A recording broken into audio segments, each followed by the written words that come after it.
Hi, in today's tutorial, I'm going to show you how to change the username on the Windows 11.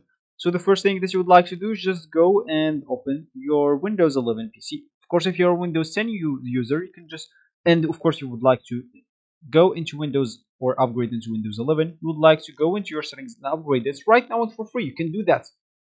And of course, the upgrade from Windows 10 into 11 will not delete any files or any apps from your PC. Will not change anything. It will. The only thing that's going to be changed is just your Windows from 10 into 11.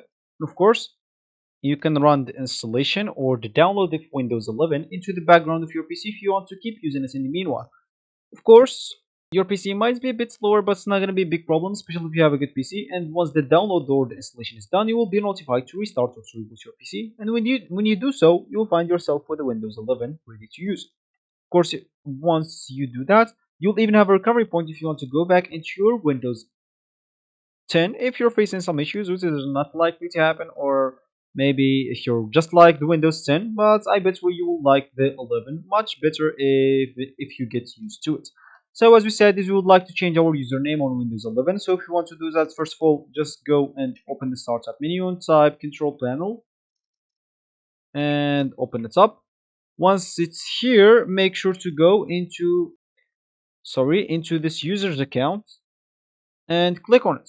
Once you're here, make sure to click Add User's Account again. Of course, once you are here, you can actually change your name by clicking at this Change Your Account. Of course, here you would like just to change or to enter your new account name. So let's say an example, type whatever you want here. For me, I don't want to change it, but for you, type whatever you want. Click at Change Name, and it will actually ask you for restart to your PC. So change your name. So once you do it, you'll find your name is changed and you'll be good to go. So this is actually for this tutorial. I hope you like it. Thank you guys for watching and goodbye.